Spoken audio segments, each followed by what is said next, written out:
back again. I hope you all are doing good. In this video we are going to learn how can we do the privacy setting on the Myfitnesspal. So let's get started. Once you open the Myfitnesspal, you will get this page. Now go to the settings option.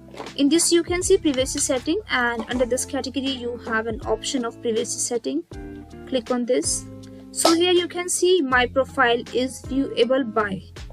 So you just can click on this scroll down icon and you can choose everyone, Myfitnesspal members only, my friends only, myself only. So you can choose any option that you want. My age is viewable by.